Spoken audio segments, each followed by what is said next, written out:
Ayanna Blake had just transferred to Meadow Ridge High. She came from a part of the city most of these kids only whispered about. A place where you learned fast that talking back could get you jumped and looking soft could get you hurt. She was a fighter, but the bullies didn't see that. They saw a quiet black girl, a target for their cruel games. So they came at her, escalating the bullying every day. Then one afternoon they came with scissors and a plan to get a reaction. Laughter followed. Someone said it was just a joke. The teacher looked away. The room went still. But Ayanna didn't. They thought she was soft. They thought she'd take it. They were wrong.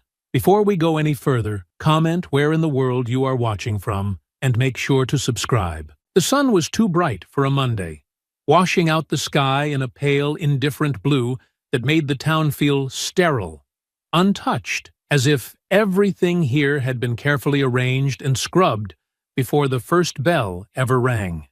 Ayanna Blake sat in the back seat of her mother's Honda, watching rows of identical houses slide past the window, each one with trimmed hedges and polished SUVs like they were all trying to out-suburb each other. Her mother hadn't said much during the drive, and Ayanna hadn't expected her to. It had been that way for months. Meals eaten in silence, doors closing a little too firmly, the kind of cold that didn't come from weather. As they pulled into the school's circular front lot, the building loomed clean and sharp, with banners hanging above the entrance reading "Excellence Through Community." Ayanna stared at those words a little longer than she meant to, her jaw clenched, her fingers curled against the cracked pleather of the door handle. Her mother adjusted the rearview mirror, checked her lipstick, and muttered something under her breath that sounded like, "You'll be fine." No hug, no good luck, no real glance in her direction. Just a nod at the school and the subtle tap of fingernails on the steering wheel, like she was already thinking about the errands she had to run after. Ayanna stepped out without a word, the door shutting softly behind her, and for a moment she just stood there, staring at the rows of students streaming through the front doors, backpacks slung carelessly, phones glowing in their hands, laughter echoing like they'd all known each other since kindergarten. No one looked her way, and yet she could feel it, the sideways glances, the whisper that rippled through the air, even if no one actually spoke. She adjusted the strap on her backpack, lifted her chin just a little, and walked through the front entrance like it didn't matter. The first thing she noticed was how clean it all smelled. Not the bleach and metal kind of clean she was used to, but a soft, lemon-scented air that felt curated. The hallways were wide, the lockers painted in two-tone blue, and the floors polished to a shine so smooth they reflected the white ceiling tiles. It was a different world here, quiet in the wrong places, loud in the wrong ones, and structured like a maze where everyone already knew the path but her. Her homeroom teacher, a thin, smile-plastered woman named Ms. Kendricks, greeted her with a tone just a little too sweet to be real. "Welcome, Ayanna. I've heard we've got a strong student joining us." There was something about the way she said strong, the subtle lean on the word, that made Ayanna want to leave the room and never come back. She took the seat assigned to her in the back corner without comment, keeping her gaze fixed on the empty notebook in front of her, while muffled whispers floated around her from the other students. The first few periods passed in a fog. Teachers listing syllabi, classmates eyeing her like a new animal at the zoo. When lunch came, Ayanna carried her tray through the cafeteria like she was crossing open ground in enemy territory. Most of the tables were already clustered, laughter and stories flying fast between people who moved like they belonged. She spotted an empty spot near the edge of the room and made her way there, only to find someone sliding into it seconds before she reached it. No apologies. Just a look that lingered too long. She moved again, finally settling at a lone seat near the exit, eating in silence. It was there that she saw them for the first time. Austin Riddell and his two shadows, Kyle and Brandon. They walked like they owned something, the kind of swagger that came from generations of being told they were the default. Their eyes scanned the cafeteria like they were deciding what to be amused by today. And when Austin's gaze landed on Ayanna, there was a flash of recognition. Not the kind that said, "I know you," but the kind that said, "I've seen your type before." His smile was thin, teeth too perfect, and he nudged Brandon, who let out a low, amused whistle as their heads leaned together like they were sharing a private joke. She didn't look away. She didn't smile. She just stared back, blank and unblinking, until they moved on. The next day, it started small. Someone bumped her shoulder harder than necessary in the hallway. Someone else knocked her pencil off her desk with a casual flick. A snicker here, a whispered name there.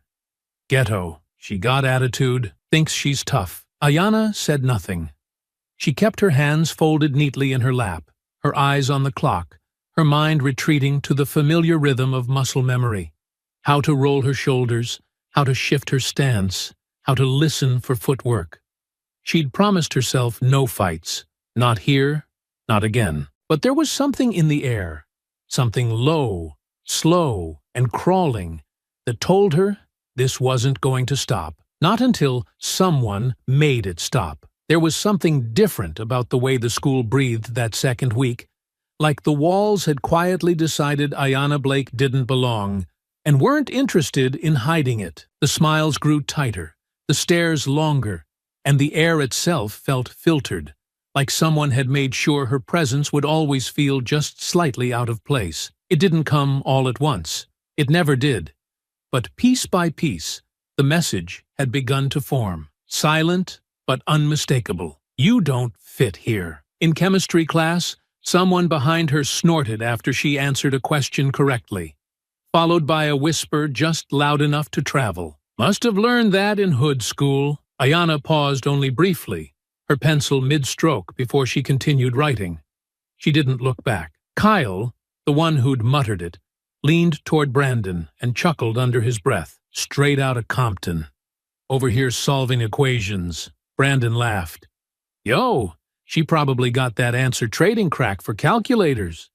Ayanna heard every word, but she didn't flinch. She'd learned early that silence, when held just right, could be heavier than any insult. She tapped her pencil lightly against the desk, once, then again, the way she used to tap her fists against concrete before Darius made her wrap them up. 1, 2, still, cold. But ignoring them only made them braver. By gym class, the game had escalated. During basketball drills, Kyle shoved past her, going for a rebound, throwing a shoulder hard enough to send her stumbling. Watch it, Queen Latifah, he sneered as he passed. Ayanna caught herself without falling, straightened slowly, looked right at him. That's not even clever, she said, voice low, measured, not angry, dismissive. Kyle blinked. What? You're not funny, she added, turning away again. Just loud. It was the first time she'd said anything back, and it cracked the air like glass. For a moment, Kyle just stood there, the smirk stuck half-formed on his face. Brandon, behind him, gave a low, ooh, while Austin, always nearby but never too close, tilted his head, watching from the bleachers with a faint smile. He didn't laugh. He just looked at Ayanna like she'd done something interesting. After class, as she walked back through the corridor toward her locker, Austin fell in step beside her, like it had been planned. You got a little mouth on you, he said casually. Ayanna didn't break stride. You got a lot of nothing coming out of yours. He laughed softly. I see what this is. New girl trying to prove something. I'm not trying, she said, eyes straight ahead. And I'm not new. Just relocated. Austin clicked his tongue. Where from? She didn't answer. He leaned in a little, dropping his voice. Bet it wasn't anywhere like this. This time she looked at him.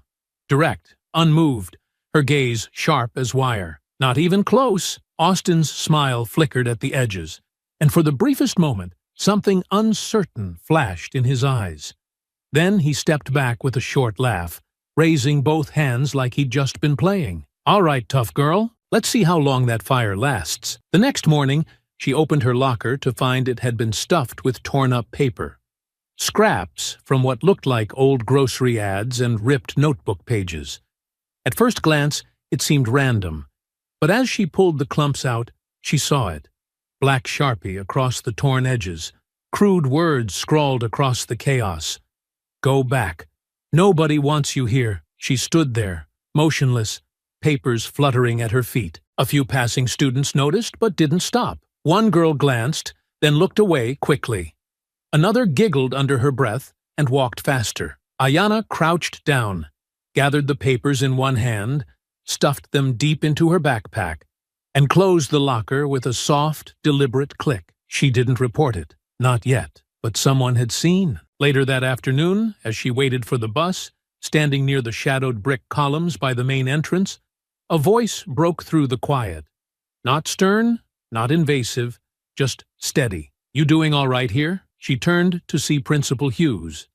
He was tall, clean-cut, with skin as dark as her father's, and eyes that seemed to carry entire stories without needing to tell them. He wore a charcoal suit and a quiet presence, like someone who had spent years learning when to speak and when to let silence do the heavy lifting. She gave a slight nod. I'm good. His gaze held hers for a moment longer. You sure? You're not invisible. I never said I was, she replied. He smiled faintly.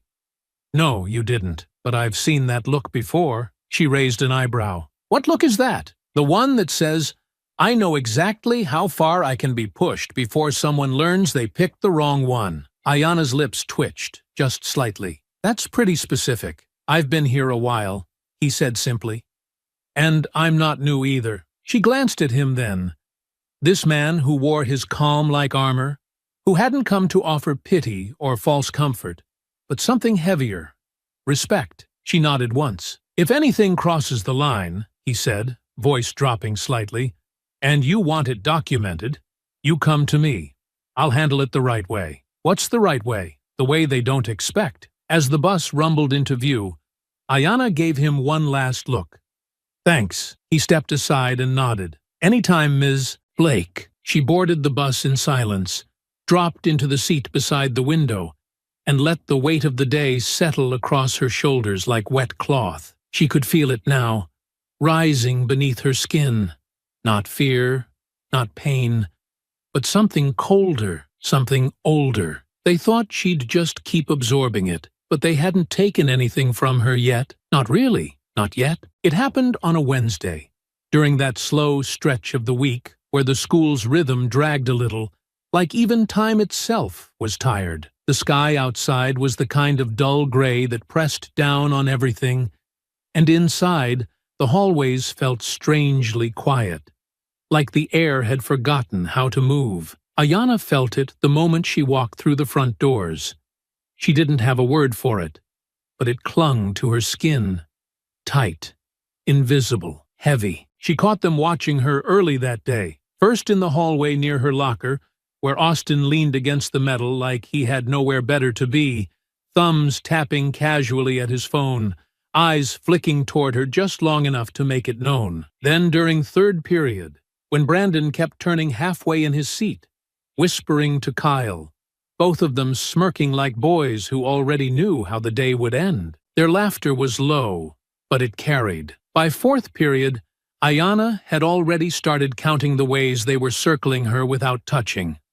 Whispers behind her, laughter that started too late, people turning to look, then looking away like they didn't want to get involved. There were no names this time, no shoves, just eyes, watching, measuring. The warning came in the form of silence. It was during sixth period art class that it finally happened. The class had been given a creative freedom hour. Students were scattered across the room with sketch pads, watercolors, glue sticks, and those school-issued scissors with metal blades dulled just enough to seem harmless. The teacher, Ms. Henley, was in the corner talking with a student about portfolio submissions, while others chatted softly or stared blankly at their drawings, more focused on the clock than the paper. Ayanna was seated near the back, her chair angled toward the window, her pencil tracing soft lines on the blank page in front of her. She wasn't drawing anything in particular, just shapes, movement, the act of staying occupied. She didn't notice Brandon move behind her. She didn't hear the blade. It happened fast.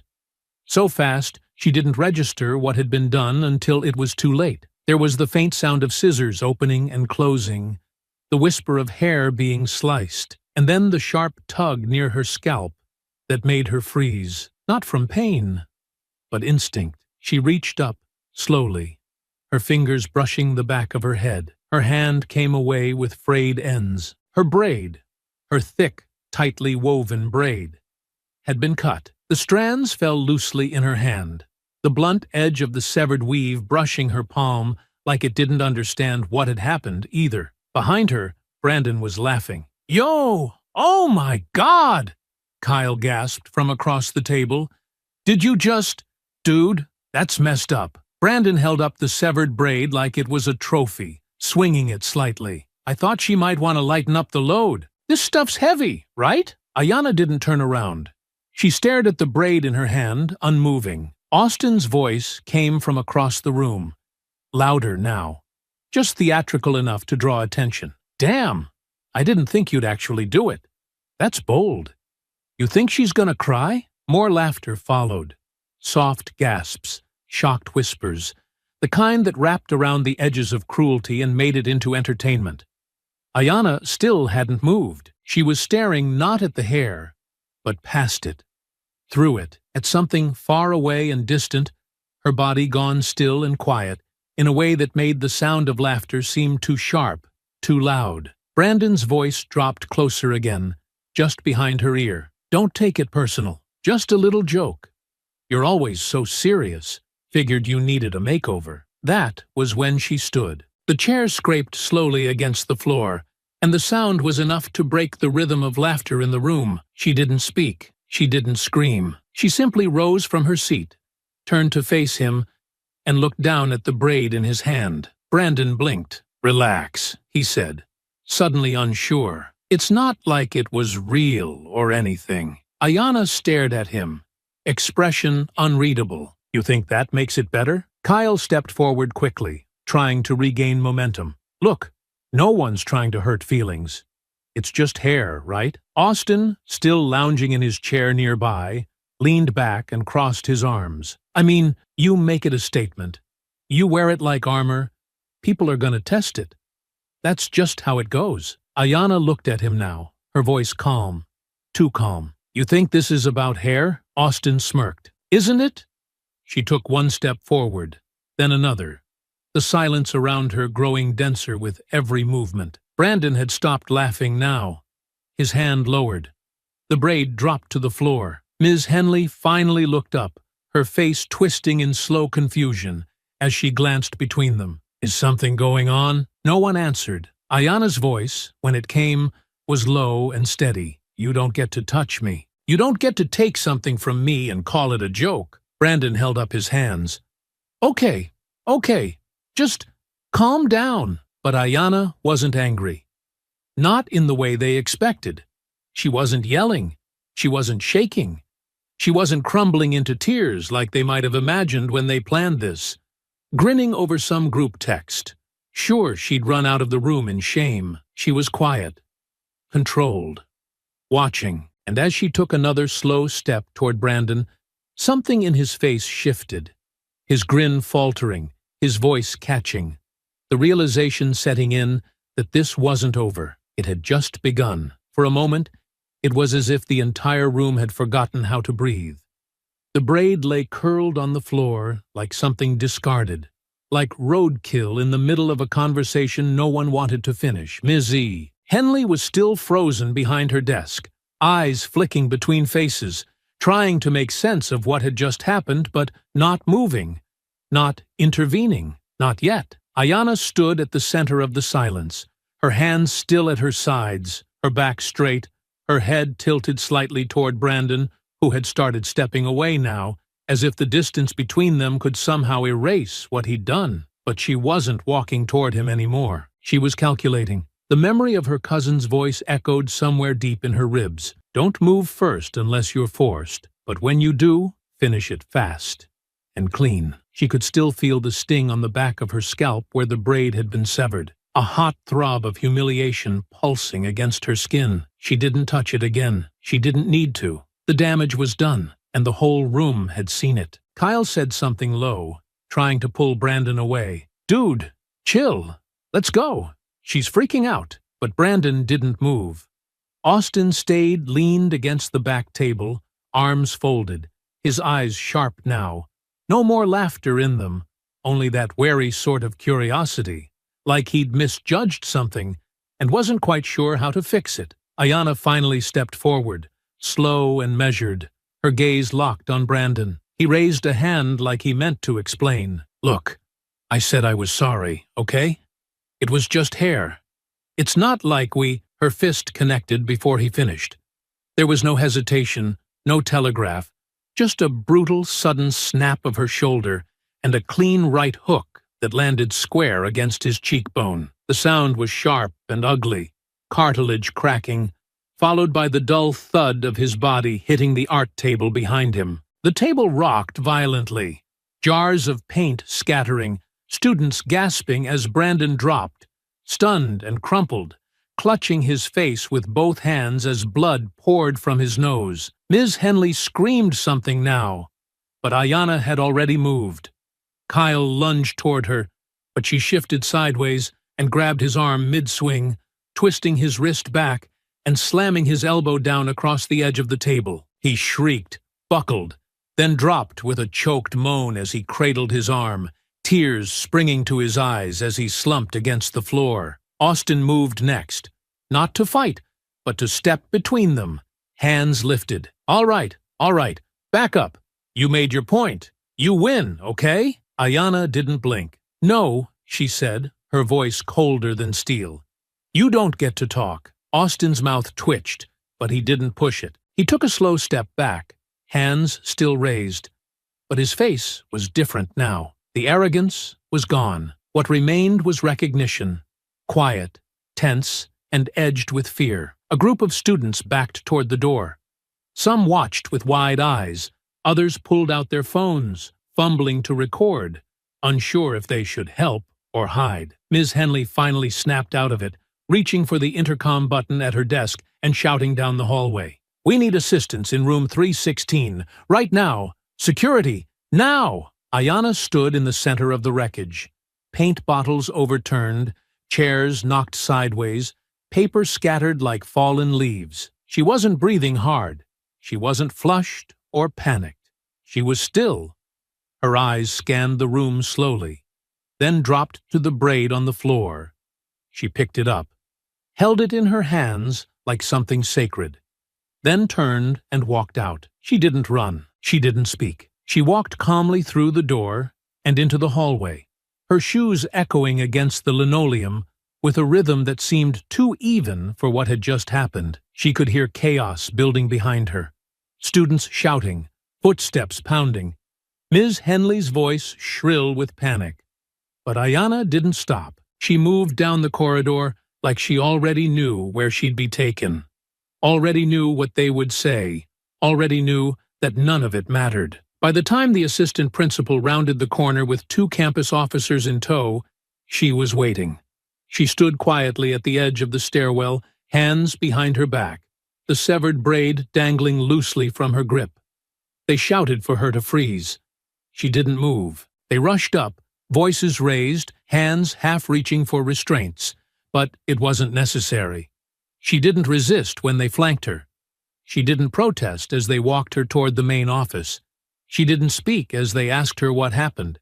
She just kept her eyes ahead, jaw set, her silence heavy enough to hush the hallway around them. Word had already spread by the time she arrived at the front office. Students were lined against the walls, pretending to look at posters, straining to hear through the door. Someone whispered her name. Someone else muttered. She snapped. A third voice said, "They cut her hair." And that, more than anything else, rippled through the crowd like static. Inside the principal's office, Darnell Hughes stood waiting. He didn't look surprised when they walked her in. He was black, tall, his presence quiet but unshakable, dressed in dark slacks and a gray button-up with sleeves rolled to the elbows. He dismissed the security staff with a brief nod. "Close the door," he said. They hesitated. "She's not going anywhere. You can close it." The door shut with a soft click. Principal Hughes studied her for a long moment, then gestured to the chair across from his desk. "Sit down, Ayana." She did. The office was quiet, sealed off from the chaos outside. The door closed with purpose, not formality. Ayana sat rigid in the chair across from Principal Hughes's desk, the severed braid still in her hand, her fingers curled tightly around it like she hadn't yet decided if it was something to protect or something to bury. The room smelled faintly of coffee and old paper, and outside, through the thick paneled window, she could see a few students lingering near the hallway corners, trying to pretend they weren't listening. Principal Hughes didn't look at the window. His gaze stayed on her. His elbows rested on the desk, hands folded, body still. Not stiff, but deliberate. The way a man sits when he knows every word about to be spoken matters more than anything else that came before. "I read the report from the art teacher," he said quietly, his voice even, but weighted. "She said you attacked 3 students. One's got a broken nose. Another's being sent for x-rays on his arm." Ayana didn't respond. Her eyes dropped to the floor for a brief moment, not in shame, but in thought. Measured, calm, bracing for the storm she knew was coming. "Let me ask you again," Hughes continued, leaning forward slightly. "Why?" Ayana's voice came softer this time, more tired than angry. "They cut my hair." He nodded, not with surprise, not as if the words startled him, but like they confirmed something he'd already suspected deep in his bones. Still, he let the silence hang a moment longer, studying her with a patience that didn't feel like judgment. "I figured that's what it was," he said finally. "I watched the security feed from the hallway after you walked out. You didn't run. You didn't resist. You waited. That's not the kind of reaction that comes from someone who just snapped." Her eyes flicked up now, meeting his, not with challenge, but curiosity. She hadn't expected that. Not from an administrator, not from an adult in a pressed shirt and clean office who could have buried her in a dozen disciplinary buzzwords and official protocols by now. "Most people," he continued, "when they hear a black girl fought 3 white boys and sent 2 of them to the nurse, they think one thing. They think violence. They think rage. They think threat." "I know," she said, her voice flat. "They always do. But when I hear it," he said, his tone lowering, growing slower, "I start asking what happened before the fight. I ask what didn't get recorded, what got laughed off, what teachers missed or ignored, and most of the time, if I'm being honest," he exhaled slowly, his jaw tightening, "no one wants those questions answered." Ayana sat back in the chair, still holding the braid. "I didn't want to fight," she said after a beat. "I wanted to finish the day. Go home. Breathe. That's all." "Then why didn't you walk away?" She looked at him, her eyes dry, her mouth pulled tight against the rising heat in her throat. "Because I've walked away 100 times. Because I've ignored the comments, the little things, the accidents. Because I sat still and didn't react, and it only made them push harder. Laugh louder. Get bolder." She opened her palm then, showing him the frayed, uneven end of the braid. "And then they took this." Principal Hughes stared at the braid, his expression unreadable. "It wasn't just hair." "No," she said. "It never is." There was a long pause. He leaned back slowly in his chair, exhaled again, then spoke with the kind of quiet that carried more weight than yelling ever could. "My grandmother used to braid my cousin's hair every Sunday. Said it was part of her crown.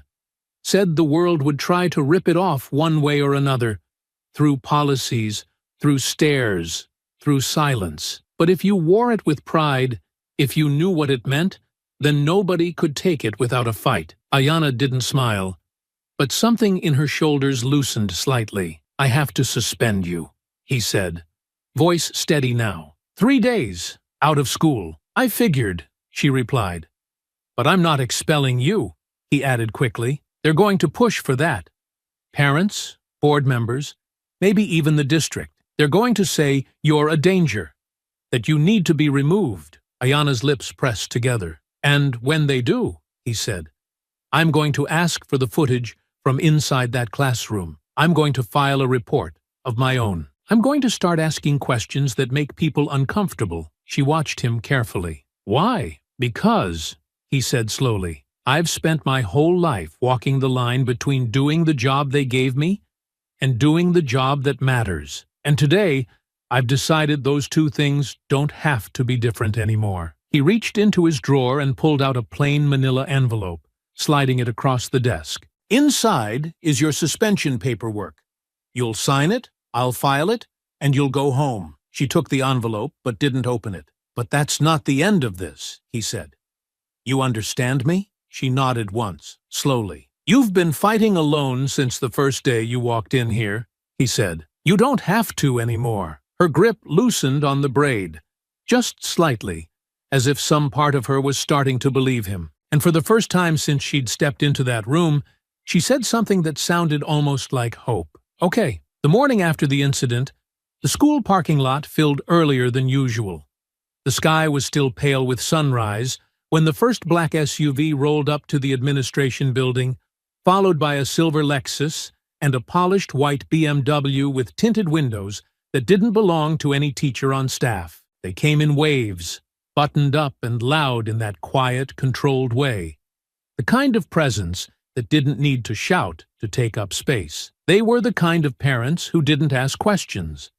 They arrived expecting explanations, apologies, and consequences. Principal Hughes stood at the edge of the hallway, watching the storm gather through the tall windows by the main entrance. He didn't move right away. He sipped his coffee slowly, unmoved by the urgency of the front desk's frantic voice through the intercom. They're here, sir.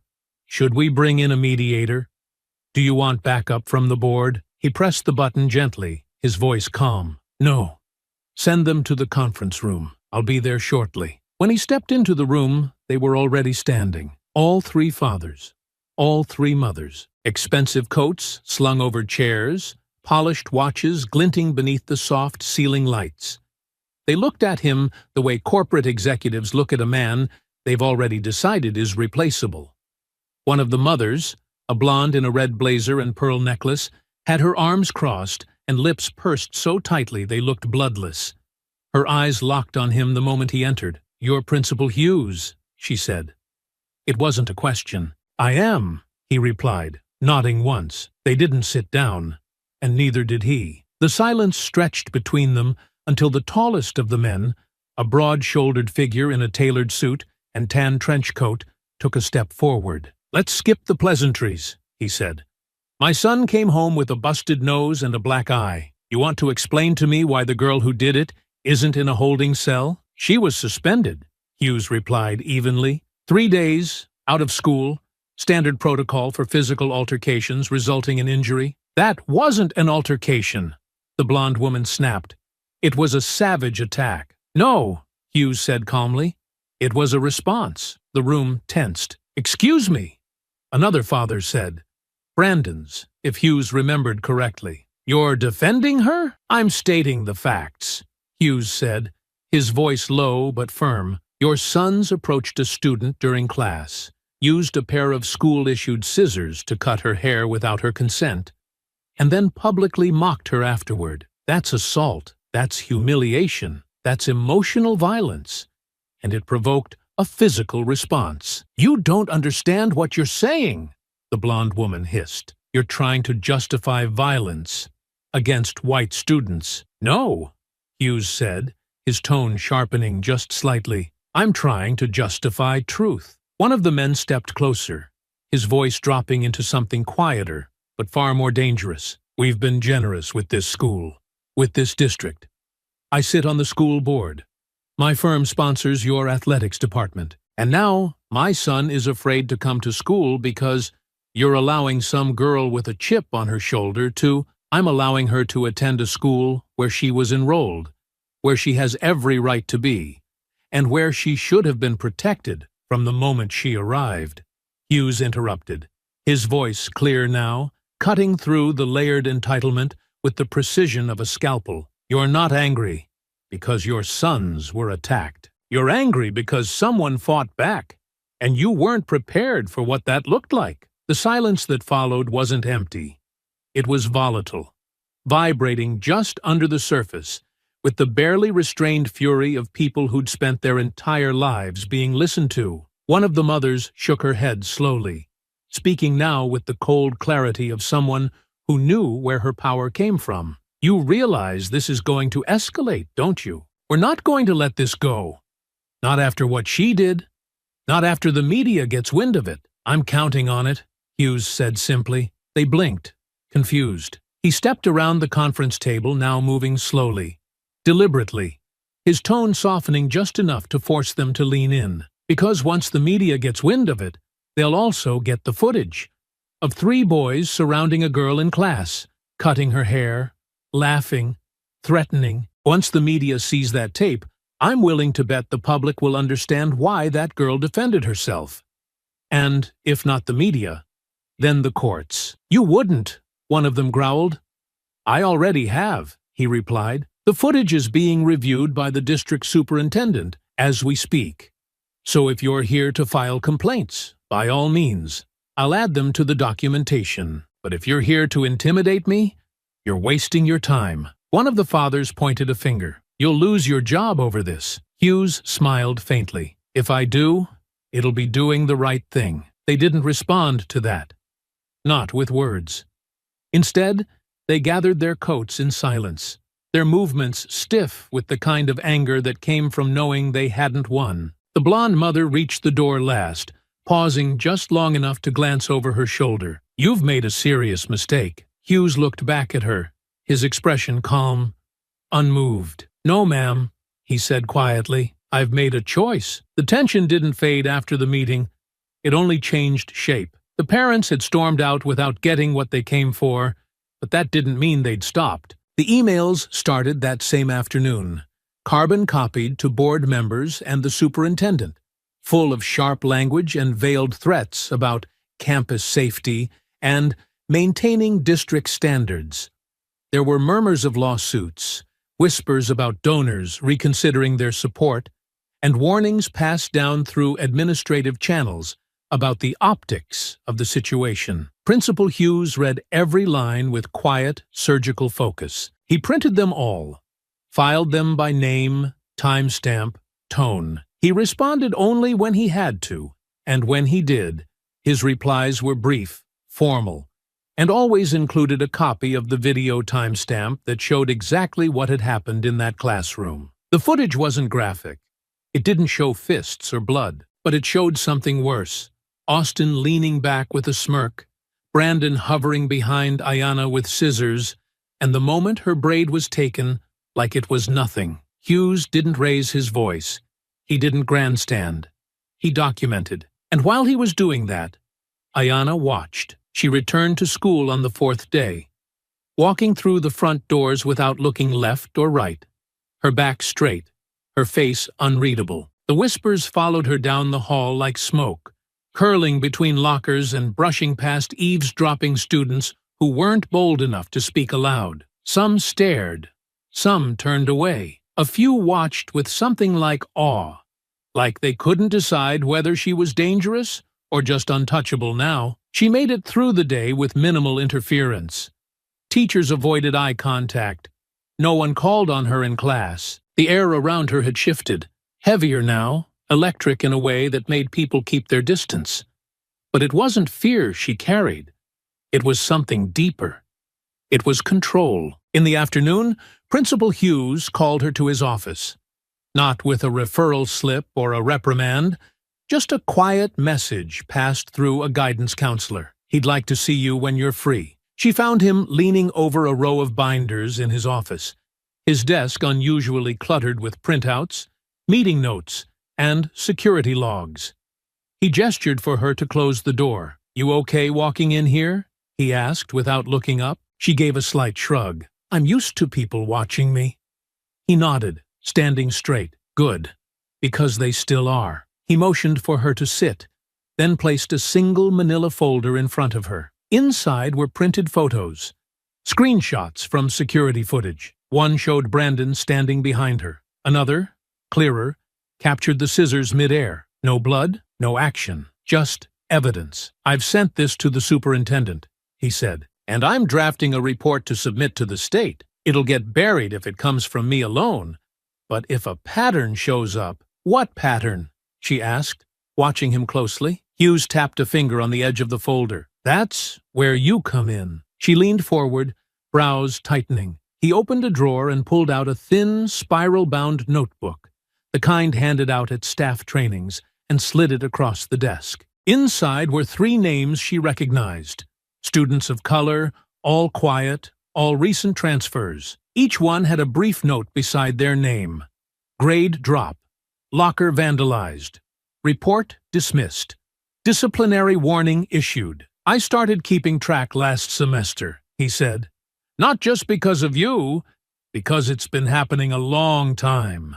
Just small enough to get ignored. Ayanna stared at the names, reading them twice. They never came forward? Some tried, Hughes said.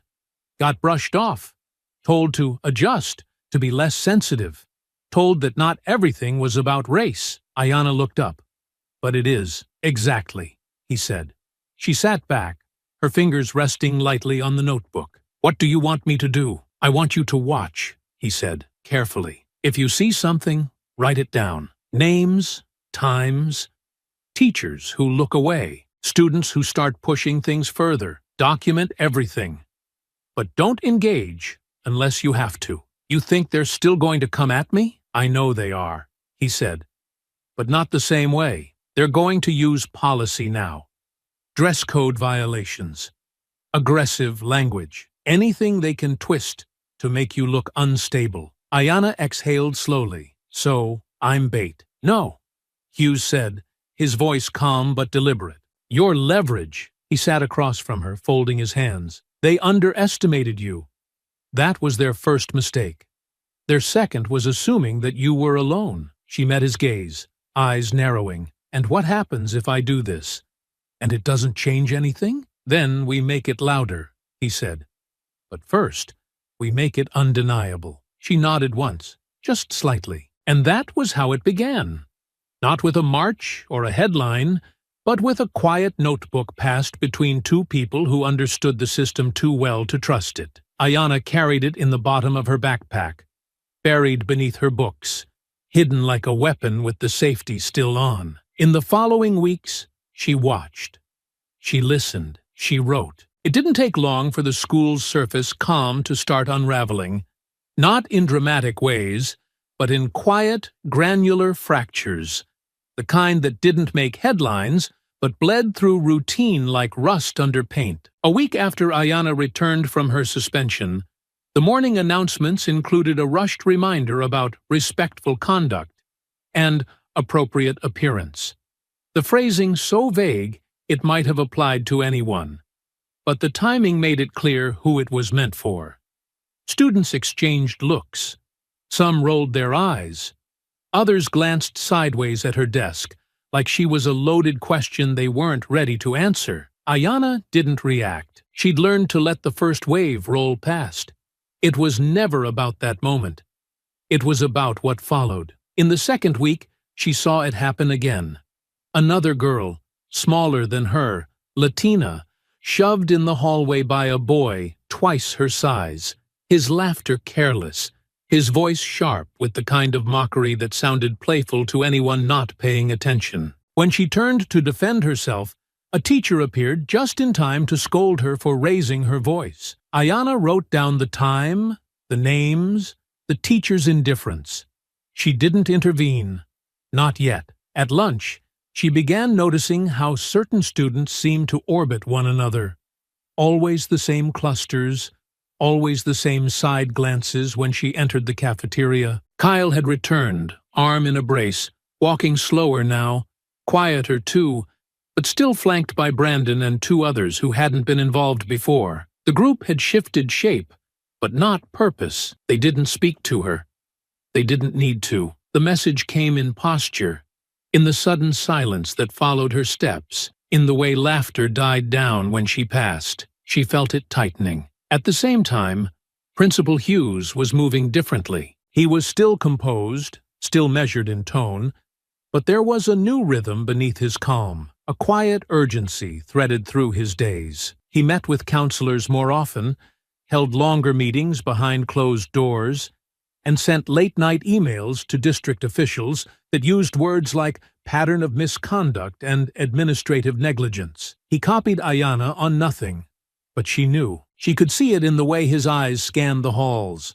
Sharper now, slower. One evening, he called her into his office again, this time after most of the building had cleared out. The windows reflected the soft amber of sunset across the glass, and the front desk had already gone dark. He didn't offer a chair. He stood by the window, arms folded, and nodded toward the door behind her. "Lock it," he said quietly. She did, without asking why. He turned back and gestured toward a small folder on his desk. "Someone sent that to me anonymously. Internal staff thread, forwarded from a teacher account." Ayana opened the folder and scanned the contents. A string of emails. The language was coded, but unmistakable. Teachers discussing recurring discipline problems tied to students from less structured homes. Another line referenced outside cultural influences. And though no names were included, the context was clear. She read a line aloud, her voice cold. "Some of these girls come in here looking for trouble. They need structure, not sympathy." Principal Hughes leaned against the desk, his arms still crossed. That was from a faculty member on Ayana's third-period rotation, the same one who ignored Brandon's first incident. She let the paper fall back onto the desk. "They're building a case against me." He nodded once. "Not just you. Against everything that threatens their version of order. Even if it's the truth? Especially if it's the truth." Ayana's jaw tightened. "So what now?" "We watch for fractures," he said. "And when they start to split, we drive the wedge." The wedge came faster than either of them expected. 2 days later, one of the janitors, a quiet black man named Reggie, who usually kept to himself, stopped Ayana in the hallway just as the bell rang for last period. His voice was low, eyes darting toward the empty hallway. "I saw what happened in the art room," he said quickly. "That day, I was replacing a light fixture above the exit. No one looked up." Ayana stared at him. "Why are you telling me now?" He hesitated. "Because I've seen this before. Not the scissors. The aftermath. The way they twist it. The way it eats people." She nodded slowly. "Would you say it, if someone asked?" His eyes flicked to the hallway again. "If the right person asked." When she relayed the conversation to Principal Hughes, his expression didn't change. He only murmured, "That's the beginning." Another fracture appeared during a routine staff meeting when a young English teacher, Miss Chandler, barely out of grad school, asked during the equity segment why no students had been interviewed before the district issued its statement about the fight. Her voice trembled, but the question landed like a crack of thunder. No one answered. The next day, she found her name missing from the professional development committee she'd been assigned to all year. Ayana recorded that too. She wrote everything. She watched the system bend and reposition, watched teachers avoid her eyes, watched students choose sides without saying a word. She wasn't a mystery anymore. She was a test, and no one wanted to be the one who failed it. It started again during lunch, because of course it did. It was always in the places where teachers looked but didn't see, where administrators assumed a quiet cafeteria meant everything was fine. Ayana was sitting alone, as usual, her tray mostly untouched, her back to the window near the far end of the room where the light poured in, but never quite reached her. She liked that spot. Quiet, half-shadowed, a place where she could observe without being observed. But today, she could feel it before she saw it. The shift, the way the voices behind her got just a little louder. The familiar cadence of Brandon's laughter, Kyle's mock whispering, and Austin's voice, measured but dripping with performance, like everything he said was meant for an invisible audience. They hadn't tried anything in days, maybe weeks, but she should have known better than to assume they were done. She kept her head down. At first it was small. A grape rolled across her table. Then a balled-up napkin landed next to her tray. She didn't flinch. She didn't look up. Her pen moved steadily across the corner of a blank notebook page, recording each thing as it came. 11:38. Grape rolled across table from northwest angle. 11:40. Napkin tossed from Kyle, laughing. 11:42. Brandon mimicking my posture, mocking voice under breath. 11:43. Austin speaking louder now, watching me for a reaction. And then, 11:44. Plastic fork hits tray. Why don't you smile? From Austin. That was when she looked up, slowly, calmly. Her eyes met Austin's, and he froze just briefly, just long enough for the performance to falter. She didn't speak. She didn't scowl or retreat. She simply held his gaze until he looked away, coughed, and turned back to his friends like he hadn't just lost something he couldn't name. She didn't need to fight them anymore. She just had to watch them fail in real time. She stood, picked up her tray, walked past their table without rushing, without a word. As she passed, Kyle muttered under his breath, "Crazy witch." But she was already gone, walking straight toward the main office. The tight coil of rage in her chest wound so tightly it burned without smoke. She asked to see Principal Hughes. The secretary hesitated. "He was in a meeting," she said. "Maybe she could leave a note." "No," Ayanna said evenly. "I'll wait." She stood in the corner near the glass case of trophies, not moving, her expression unreadable. It took 15 minutes. She didn't shift once. When Hughes emerged from his office, jacket off, sleeves rolled to the elbow, he spotted her immediately and raised a brow. "You all right?" "Now I am," she said. He opened the door without asking why she was there. Inside, she placed her notebook on the desk and slid it toward him, open to the latest page. He read in silence, nodding as his eyes moved line by line. "They're starting again," she said quietly. "Testing the boundaries, seeing what they can get away with now that the heat's died down. Anyone else see it?" She nodded. "A few students, maybe 2 tables over. One teacher near the front." But she was on her phone. Hughes flipped the page, saw a note in the corner written in small, precise print. "Camera location. Northeast corner. Diagonal line of sight blocked by pillar unless seated." He looked up, surprised. "You mapped the blind spots." Ayanna's voice didn't change. "You said to make it undeniable." His lips twitched. Not quite a smile, but something close to approval. "You've been listening. They don't think they're being watched," she said. "They think no one cares." "Most people don't," he replied. "Not until it touches them directly." He pulled out his phone, typed a quick message, then turned back to her. "I'll request the lunchroom footage from the district's IT office before they can tamper with it. But we'll need statements. Witnesses. They won't speak," she said. "Not unless someone else does first." "You volunteering?" he asked. Ayanna met his gaze. "I'll go first." There was a pause, just long enough for the weight of those words to settle. Then he nodded slowly. "All right, let's make this official." They drafted a report together, her notes laid out in clean, unbroken detail.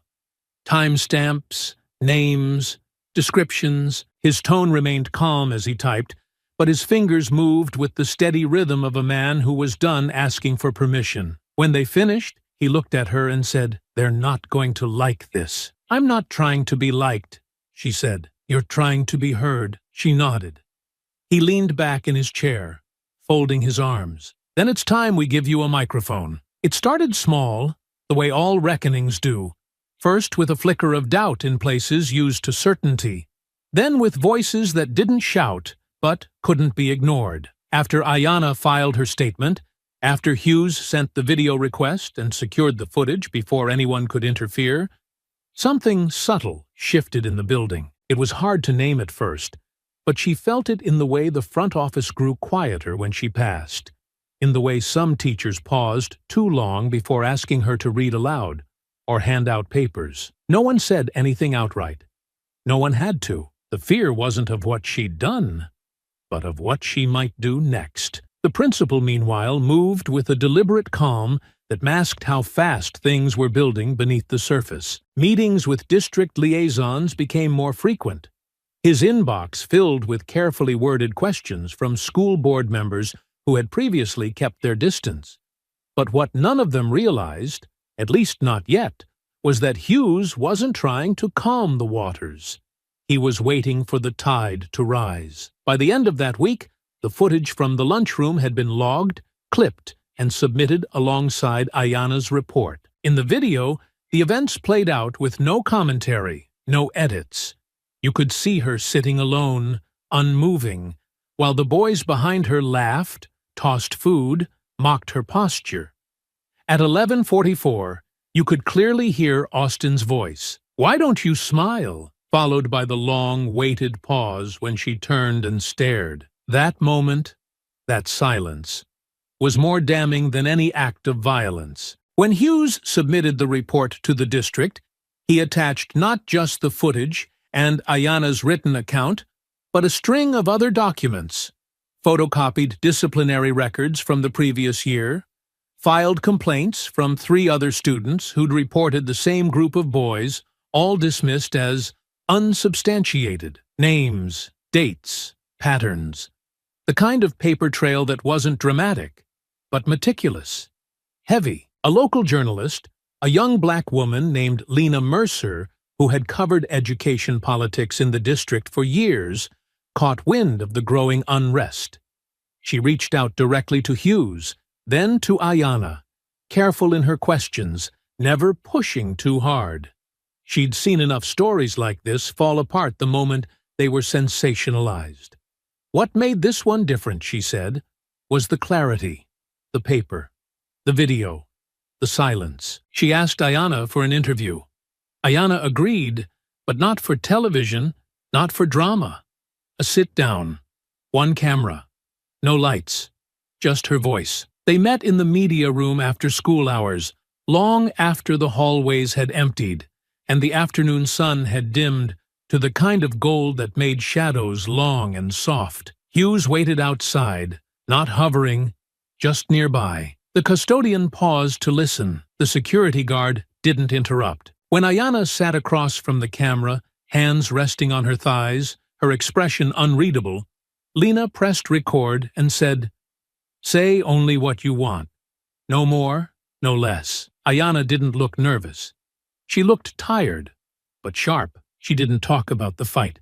She talked about being watched, about being mocked, about the moment she sat in the bathroom stall after her braid was cut, staring at the broken strands in her hand, and how the sound of laughter through the door wasn't loud but sharp, the kind of sound that broke through skin. She didn't cry. She didn't tremble. She spoke with the weight of someone who had already lived through the worst part and wasn't asking for pity. When Lena asked her what she hoped would happen now, she said simply, "I want the truth to stop being quiet." The interview aired that weekend, quietly, on the outlet's YouTube page, and embedded in a small article titled, "Student Speaks After Haircutting Incident Sparks Controversy at Local High School." It wasn't viral, it wasn't sensational, but it was clear, and that clarity spread like oil across water. By Monday, parents were calling the school, not to complain, but to ask questions. Was it true? Had there been other complaints? Why weren't students protected? Who was watching? That was when the real cracks appeared. A former teacher commented anonymously on the article, admitting she'd once filed a report about Brandon harassing a Somali student during lunch and was told to document it and move on. Another parent shared an email thread between a guidance counselor and a dean where concerns about racial tension were dismissed with the phrase, "We don't want to inflame things unnecessarily." Miss Chandler, the English teacher who had once dared to speak during the staff meeting, shared the interview publicly on her social media account with a single line, "This isn't new. This is just finally visible." She was quietly reassigned the following week. Students noticed.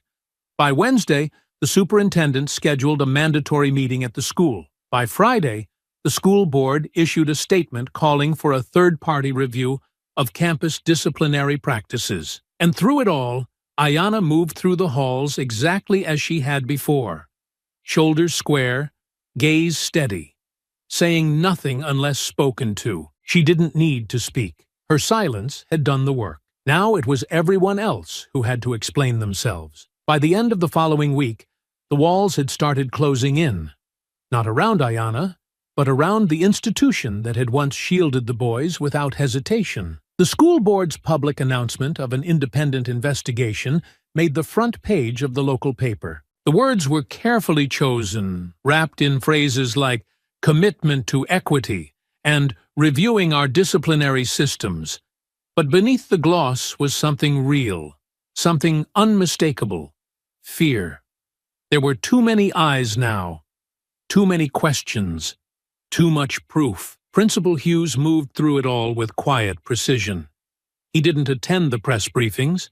He didn't give interviews. He simply kept doing what he had been doing all along: documenting, listening, gathering every memo, every ignored complaint, every timestamp that connected one pattern to another. He had grown more than cautious. He had become deliberate. Every word he spoke now was chosen with care. Every meeting held behind closed doors ended with a paper trail, and Ayanna, for all the attention that swirled around her, kept to her pattern. She arrived each morning on time. She submitted her assignments. She walked from class to class without spectacle. Her silence, once treated as defiance, had become something else entirely: authority. Then came the moment they couldn't bury. On a Monday morning, thick with drizzle and heavy clouds, the district released its first findings, quietly. No press conference, just a written summary sent to the inboxes of every parent and staff member, with the subject line, "Preliminary Review Update." Inside were 7 paragraphs, but only one mattered. "We have confirmed that multiple prior complaints involving the same group of students were not investigated appropriately or escalated through the proper channels. Corrective action will be taken." That single sentence detonated. Within hours, Brandon's name was trending locally. Someone leaked the security footage from the lunchroom to a student-run account on social media. And from there, it spread fast. Shared, reposted, dissected. The moment Austin threw the fork, the mocking laughter, the taunt, the silence, the stare. What no one expected was what followed next, not from Ayanna, but from within the boys' own circles. A sophomore girl posted a long thread detailing how Kyle had harassed her during sophomore orientation, how she reported it, and was told she may have misinterpreted the behavior. She had saved the email. She posted screenshots. A former student, now in college, commented on the video with a single line: "That's the same boy who followed me to my car 3 times and was never written up." The thread grew longer. The tone changed. And then came the final shift, the one that couldn't be ignored. That Thursday, in a quiet district hearing not meant to be public, Ayanna and Principal Hughes were both invited to speak. Not just about the incident, but about the larger culture that had allowed it. She didn't want to go at first. She told Hughes it would be performative, that nothing would change, but he didn't try to convince her with hope. He used history. "Sometimes they don't change because of a speech," he said, as they sat side by side in his office, both watching the slow crawl of headlines refresh on his monitor. "Sometimes they change because they run out of ways to lie." So she agreed. The hearing wasn't in a courtroom. It was in a narrow district building with fluorescent lights and folding chairs, the kind of place meant to make things feel smaller than they are. But the room was full. Parents, teachers, community organizers, a few reporters who had managed to squeeze past the sign-in table. Ayanna stood at the front of the room in a plain black sweater. No jewelry, no frills. Just her. No note cards, no script. She didn't raise her voice. She didn't ask for sympathy. She told them what had happened. She told them what had happened before it. And when someone from the board asked carefully, "Do you feel that justice has been served for you?" she answered without flinching, "I don't need justice to come quickly. I need it to come fully, and not just for me." There was a pause after that. Long, still, uncomfortable. But no one interrupted. Later that afternoon, a formal letter of disciplinary action was issued against Brandon, Kyle, and Austin. It used words like harassment, targeted misconduct, and administrative negligence. The letter was not released publicly, but by then it didn't matter. The silence that had protected them had already collapsed. By Friday, Brandon had withdrawn from the school. Kyle's parents had requested a transfer. Austin remained, but he walked with his head down now, his posture deflated, the weight of consequence finally visible in every step. He avoided Ayanna entirely. She didn't need to say anything when she passed him in the hall. He already knew, and so did everyone else. The school felt different now, not because the building had changed, but because the illusion around it had cracked. The walls still stood, the hallways still echoed with chatter, the bells still rang with the same mechanical indifference, but the silence had lost its power. There were still students who looked at Ayanna like she was a threat, still teachers who kept their voices tight when addressing her, but none of them held the kind of certainty they once had. What had once been assumed, that she would stay quiet, that she would absorb, that she would survive and disappear, was gone. What remained was the question no one could ignore. What would she do next? It was during fifth period, on a Wednesday marked by thick clouds and the faint scent of coming rain, that Principal Hughes asked to see her again. Not with urgency, not with pressure, just a quiet message delivered through a student aide, folded neatly and placed on her desk. She walked into his office with the same calm steps she always used now, each one measured, quiet, self-contained. He gestured for her to sit, but this time there were no papers on his desk, no files, no emails pulled up on the screen. Just him, seated across from her, hands folded. A certain stillness in his expression that told her this wasn't administrative. "I got a call this morning," he said slowly, "from the district superintendent. They've finalized the external report. The board is meeting tomorrow to go over recommendations. They'll be issuing public statements soon after." She nodded once, waiting. "They're going to issue a formal apology," he continued. "To you, in writing, publicly." Ayanna blinked, but not with surprise. And they're offering you the chance to speak at the press conference. Just a few minutes. Nothing mandatory. It's your decision." She leaned back slightly in the chair, not defensive, just thoughtful. "They think if I speak, it'll fix everything." "No," Hughes said.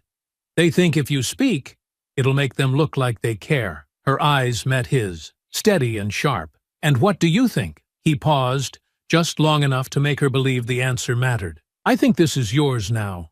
All of it. The story, the voice, the direction. You've been in control longer than they've known. But speaking up now? That makes it official. That makes it yours in the open." She sat with that for a moment, turning it over. Not for pride, not for vengeance, but for clarity. "What happens if I don't?" "They'll still apologize," he said. "They'll still update the policy. They'll still implement new training modules and hold workshops and promise change. But it'll fade. Sooner or later, another story will take its place." She nodded slowly. "And if I do speak, then it doesn't fade. Then it's documented in your voice.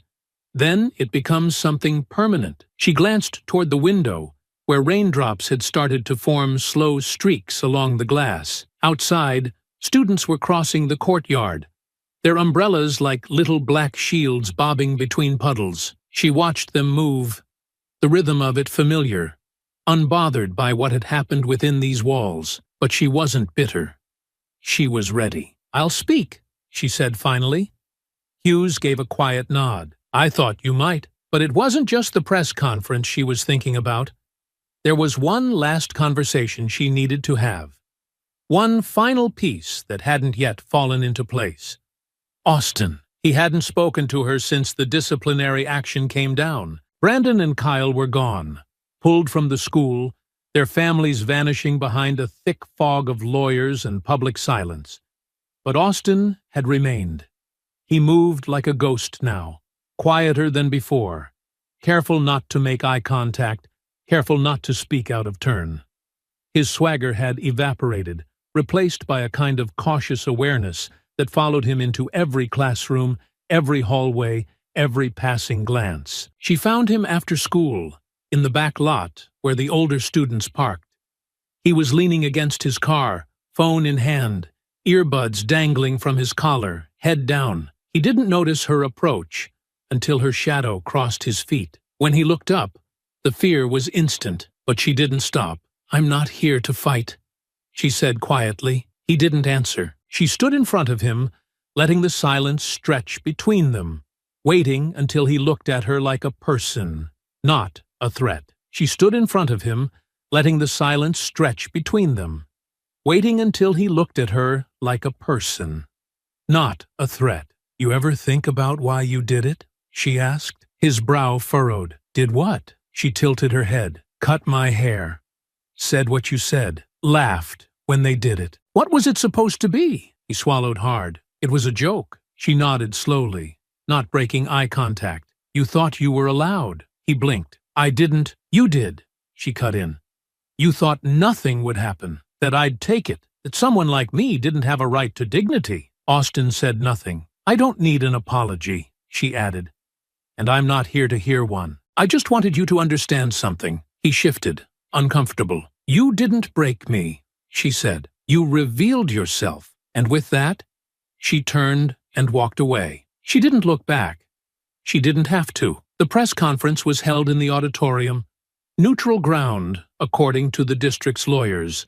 A space that belonged to no one, but would hold the weight of everything. They cleared the first 6 rows for press and board members. Camera crews arrived early, adjusting lighting and mic levels, wires coiled like snakes across the stage floor. Outside, reporters stood beneath gray skies, voices clipped and formal as they narrated the district's attempt at healing.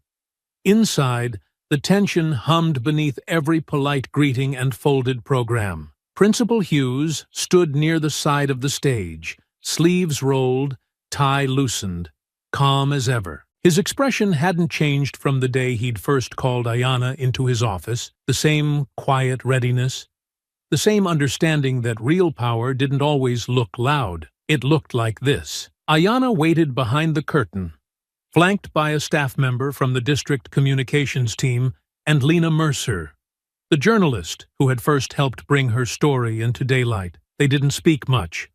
There wasn't anything to say. The room beyond the curtain was packed, and Ayanna knew every camera would be pointed at her the moment she stepped into view.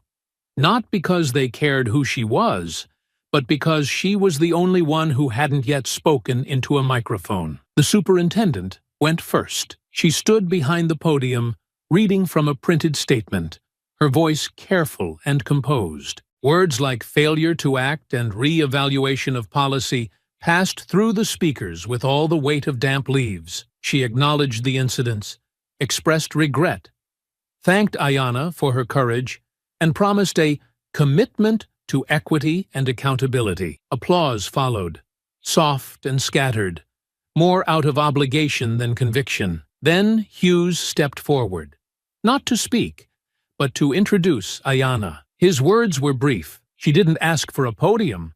She didn't ask for cameras, but she earned them. Then he stepped aside. Ayanna walked out slowly, the soles of her shoes silent against the wood. She wore no makeup, no bright colors, just a black blazer over a white blouse, her hair pulled into a simple bun, her expression unreadable but steady.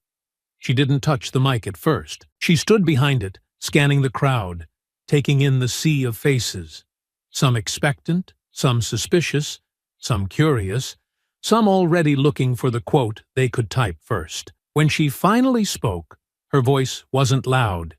It didn't need to be. "My name is Ayanna Blake. No flashbulbs, no murmurs. I didn't come here to talk about what happened to me. That part's already been covered, repeated, analyzed. You've all seen the video. You've read the timeline. You've drawn your conclusions. What I came here to do today is tell you what that moment meant and what it didn't." She paused, letting the quiet stretch across the room. "It didn't mean I was violent. It didn't mean I was unstable. It didn't mean I was dangerous. It meant I was tired. Tired of being humiliated. Tired of pretending silence was strength. Tired of being expected to take it, absorb it, carry it without complaint, because I didn't fit what this place was used to. She didn't blink as cameras clicked. They cut my hair, but they didn't break me. They laughed, but they didn't win. And when I stood up, not just in that room, but in the days after, I didn't stand for myself. I stood for every student who's been told they were too much, too loud, too angry, too black. I stood because nobody else would. The words didn't rush. They flowed, measured even, as if she were walking a path one deliberate step at a time. They didn't expect me to fight back. Not because they thought I couldn't, but because they thought I wouldn't be allowed to. They thought the system would protect them, like it always had, and for a while, it did, until it didn't. There was a weight to the stillness in the room now. Reporters stopped typing. Phones were lowered. Ayanna leaned forward slightly, her voice dropping just enough to pull everyone closer. I don't want your pity. I don't want to be your symbol. What I want is accountability that doesn't wait until someone's hurt. What I want is protection that doesn't depend on headlines. What I want is a school where dignity isn't something you earn by staying quiet, but something you're given, because you're human. Another pause, this one not for effect, but for breath. I've been asked a lot what I want now, what justice looks like, and I don't know that I have one answer. But I'll tell you what I don't want. I don't want apologies with no action. I don't want promises that fade in a week. And I don't want to be the only one. She exhaled slowly. This place can be better, if it chooses to be. She stepped back from the mic then, not with dramatic flair, not with a bow, but with the same quiet strength she had carried since the beginning. She didn't need the room's approval. She had already taken everything they tried to strip from her and woven it into something unbreakable. There was no applause at first, just silence. Then one hand, then another. Then the room rose, not with cheers, but with a deep, measured respect.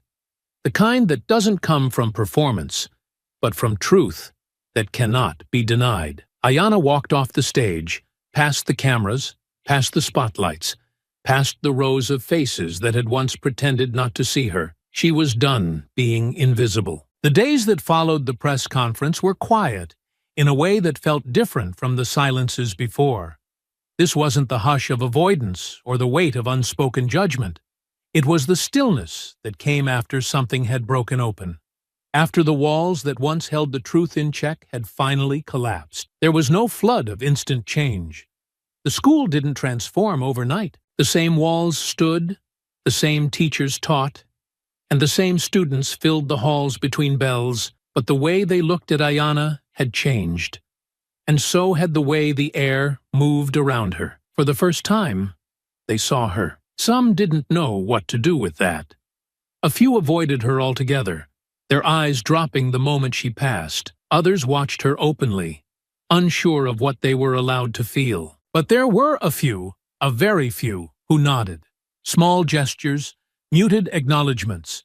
Not grand, not performative, just recognition. The district moved quickly after that. Policy updates were drafted and released, including mandatory training on racial bias and student dignity, language that had never existed in their handbook before. An anonymous reporting platform was introduced, monitored directly by an independent oversight group. The principal was formally commended for his conduct during the investigation, though Hughes barely acknowledged the gesture. He wasn't interested in praise.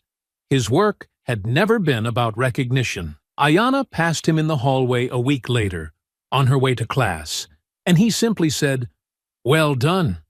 She nodded once, and that was all. The school board's final report included a rare statement of failure, couched in bureaucratic language, yes, but there in black and white. It named the pattern. It acknowledged the harm, and while it didn't rewrite history, it planted something in its place. A record, a mark, a scar, maybe, but a visible one. Austin transferred 2 weeks later. No announcement, no ceremony, just an absence. His locker cleared overnight, his name removed from the roster. No one spoke about it directly, but the space he left behind was more than physical. It was a shift in the balance that had ruled the school for years. Unspoken hierarchies, protected arrogance, the kind of power that thrived only in darkness. Now, there was light in places it had never reached. But it wasn't just about them. Ayana's victory wasn't in their punishment. It was in her presence, in the way she walked into the cafeteria without shrinking, in the way she returned to the art room, not to reclaim it, but to show that she didn't need to, in the way students looked up when she spoke now, not because they feared her, but because they knew she wouldn't waste words. She had become something permanent. One afternoon, as the semester drew closer to its end, a younger girl stopped her in the hallway. She was quiet, unsure, maybe 14, her backpack nearly swallowing her frame. "You're Ayana, right?" she asked, voice small but steady. Ayana paused. "Yeah." The girl nodded, eyes wide. "Thanks for what you did. They used to mess with my cousin. They don't anymore." Ayana didn't say much. She just smiled, small, tired, but real, and kept walking. And at home, for the first time in a long time, her parents began to notice the difference. Her mother sat with her one evening, watching the muted news on television. Ayana's name scrolling across the bottom of the screen. She didn't say much, just placed a cup of tea in front of her and said, "We're proud." The words didn't erase everything, but they settled deep, like warmth in winter. Later that week, Ayana returned to the boxing gym where her cousin Darius still trained. The place hadn't changed much. The same dim bulbs, the same smell of sweat and canvas, the same muffled echo of fists on pads. Darius watched her from across the room as she wrapped her hands, slower now, more deliberate. He didn't ask questions. He just tossed her a pair of gloves and said, "You ready?" She stepped into the ring with the kind of calm that couldn't be taught. I never stopped. They moved through drills without talking, just the rhythm of motion, the repetition of strength rediscovered. Between rounds, she leaned against the ropes, breathing steady, her hands loose. "You didn't swing too soon," Darius said, eyes never leaving hers. "You waited. Then you finished." Ayana nodded. "And now?" he asked. She looked past him, out into the gym, into everything beyond it. "Now I teach someone else how." He smiled then, not prideful, not boasting, just satisfied. "You finally understand," he said. Ayana didn't need to answer. She already had. The last weeks of the semester passed in a slow drift, not in the way time disappears when nothing happens, but in the way it lingers when everything has already changed. The building looked the same, but it no longer felt like a place she had to survive. Ayana moved through its halls without tension in her shoulders, without scanning for the next confrontation, without wondering who might try her patience or her silence. It wasn't that the world had become safe.